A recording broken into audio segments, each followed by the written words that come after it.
Magic express 3খনমান আমি আনিছিলোঁ, তাৰে 2খন বিক্ৰী হৈ গ'ল, এখন আছে। এখন গাড়ী 2023ৰ গাড়ী, দাম 4 লাখ টকা। নতুন গাড়ী কিনিব গ'লে 8 লাখ টকাৰ ওপৰত পৰে। বহুতে এতিয়া ক'ব দাদা গুৱাহাটীত দামটো বহুত বেছি হয়। যাৰ ফিল এইটো হয় যে গুৱাহাটীত দাম বেছি হয়, এই গাড়ীৰ দাম বেছি, আপোনালোকে অনুগ্ৰহ কৰি বেলেগ সস্তীয়া চেনেল চাওক য'ত মোবাইলৰ দামত গাড়ী পায়।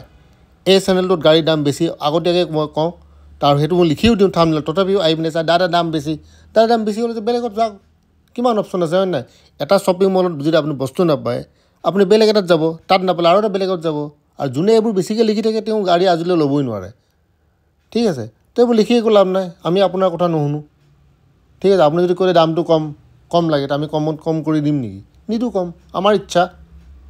ঠিক আছে, তো যি আছে এইটো আপোনাৰ সন্মুখতে আছে, চাওক পেট্ৰল গাড়ী। যাৰ দামটো ভাল লাগিব ফোন কৰিব, যাৰ দামটো বেয়া লাগিব বেলেগ গাড়ী চাব, চিম্পল কথা। কোনো জবৰদস্তি নাই, কোনো ছাবস্ক্ৰাইব কৰিব নালাগে, কোনো লাইক কৰিব নালাগে, কোনো কমেণ্ট কৰিব নালাগে। যদি ভাল লাগে চাওক, যদি বেয়া লাগে বেলেগ গাড়ী চাওক, বহুত চেনেল আছে।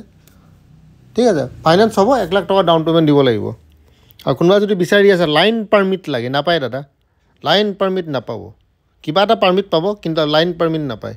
আৰু OTT খৰচাটো আপোনাৰ বেলেগ হ'ব, যিটো ওৱান টাইম টেক্স যিটো চৰকাৰে লগাইছে। 15 বছৰ টেক্স আজিকালি প্ৰতিখন গাড়ীত লাগে, সৰু গাড়ী হওক ডাঙৰ গাড়ী হওক, প্ৰতিখন গাড়ীত লাগে। হিন্দী ভিডিঅ'টো বনাইছোঁ, হিন্দী ভিডিঅ'টো আপোনালোকে চাই ল'ব। গাড়ী ঠিকে আছে, মোটামুটি বেয়া নহয়, মাত্ৰ 11,865 কিলোমিটাৰ চলিছে। জেনুইন চলিছে। এতিয়া ক'ব যে ইমান কমটি চলিছে, মোৰতো বিশ্বাসে নহয়। আৰু বিশ্বাস হ'ব কেনেকৈ দাদা? যিজন মানুহে ফুটানি মাৰি ফাইনেন্স চলিছিলে তেওঁ চলাবই নোৱাৰিলে, গাড়ী টানা খাই গ'ল। টানা খাই যোৱাৰ পিছত ফাইনেন্সত অকশ্যনত লৈ যোৱাৰ পিছত গাড়ী বিক্ৰী হয়, চিম্পল কথা। 4 লাখ টকা চাওক, আৰু তলত কণ্টেক্ট নম্বৰ দিয়া আছে। সেইকাৰণে অলপ ভাবি গুণি ফাইনেন্সত ল'ব লাগে, মই সদায় এইটো কওঁ। এনেই মানুহ দেখা দেখিকৈ ফাইনেন্সত ল'ব, তাৰপিছত গৈ পিনে এই দখাই হয়।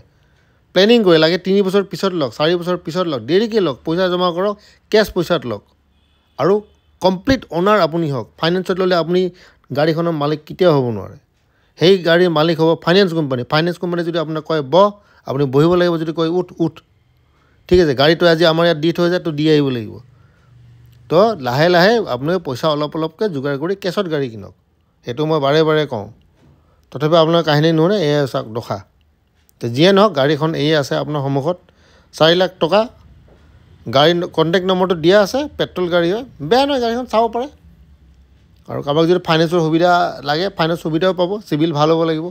চিভিল যদি গড়বড়, তেতিয়াহ'লে ফাইনেন্স নাপায়। তাৰমানে চিভিলটো ভাল হ'লেহে আপোনালোকে ফাইনেন্স পাব। যিয়ে নহওক, চিভিলটো ভাল কৰিব চেষ্টা কৰিব।